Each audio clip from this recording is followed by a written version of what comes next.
Salut la team, aujourd'hui on se retrouve pour la critique de Wonka, qui est le préquel de Charlie et la chocolaterie. 18 ans après Charlie et la chocolaterie, le film de Johnny Depp qui est un classique. Ah oui, bah oui, intergénérationnel quoi. Donc juste pour situer rapidement, il y a eu 3 films avec Willy Wonka actuellement. Donc un film qui date de 71, Charlie et la chocolaterie, moi non plus. Charlie et la chocolaterie, sorti en 2005, et Wonka, du coup sorti en décembre 2023. C'est ça. Côté synopsis, on retrouve Willy Wonka à la recherche d'un local commercial et il va se rendre compte que dans la ville, certains voient d'un mauvais œil son activité de vente de chocolat. Enfin, de là va démarrer des rencontres bonnes et mauvaises. Du coup on va passer au point positif.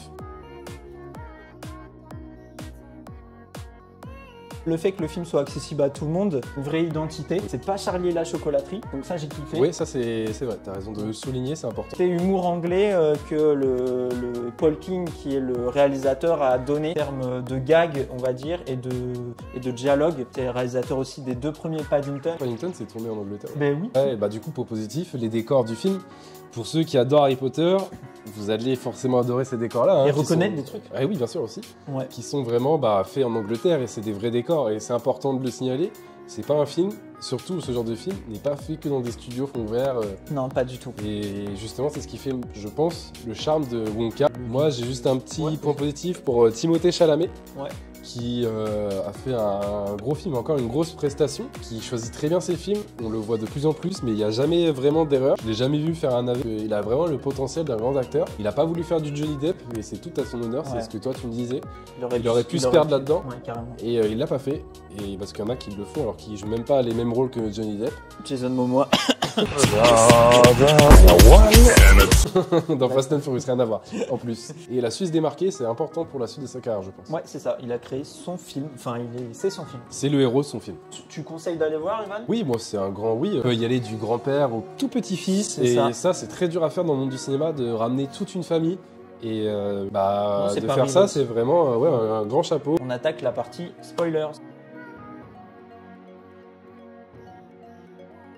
Alors Evan, partie spoilers, point positif, est-ce qu'il y en a un qui te...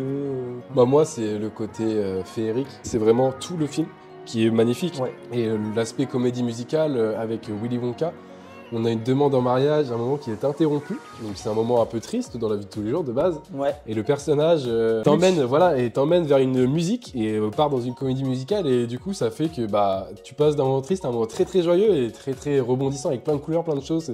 Une musique très cool d'ailleurs aussi. Donc pour moi ça c'est un grand point positif. La mise en scène qui est hyper travaillée. Les jeux de fumée, les jeux de lumière aussi, les objets, les ateliers, que ce soit les ateliers on va dire mobiles avec la sacoche de Willy Wonka, l'atelier créé aussi avec le jeu qu'ils ont fait par rapport aux chiens. Il y a des bonnes idées et elles sont bien exploitées. Oui, ils n'ont pas pris les mêmes idées.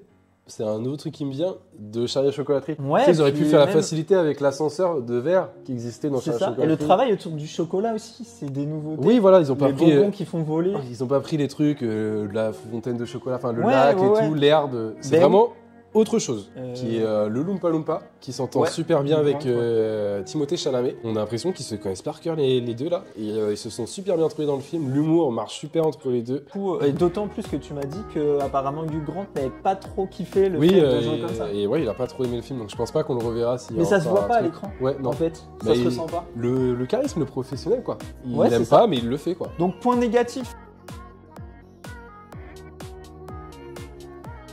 Moi, c'est même pas une des scènes en particulier, vu qu'on est en spoil, c'est le film en global qui ressemble vraiment à The Greatest Showman, pour ceux qui connaissent.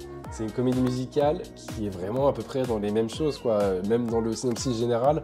C'est-à-dire Wonka, là, cherche un bâtiment pour créer sa chocolaterie.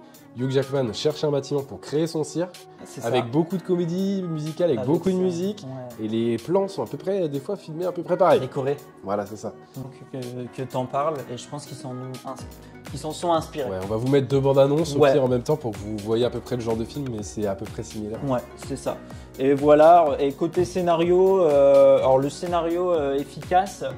Par contre, il y a des choses un peu trop classiques, on va dire, vues et revues. L'histoire de la petite fille Noodle qui change, en vrai, il n'y a pas... elle est prévisible et tout. Voilà, le côté, elle est de la famille du méchant. Surtout qu'il y a des moments en flashback avec Wonka et c'est plus intéressant que cette partie-là, donc développe-nous cette zone-là que voilà ça quoi. Ouais, le côté. En fait, c'est marrant, c'est bien que t'en parles parce que le côté avec sa mère, il est hyper bien développé. Ouais. On le voit pas beaucoup, mais moi j'ai ressenti quand même de l'émotion. Pour conclure, Evan.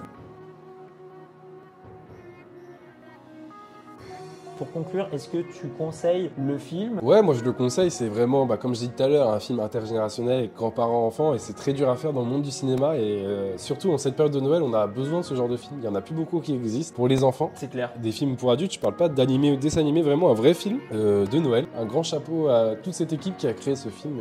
Ouais, je vous le conseille grandement. Moi c'est pareil, je vous le conseille. Le film réussit son pari, c'est-à-dire de ne pas faire du Johnny Depp, d'avoir son identité, d'être joli et on passe un bon moment. Que dire de plus, à part vous abonner forcément. Ouais.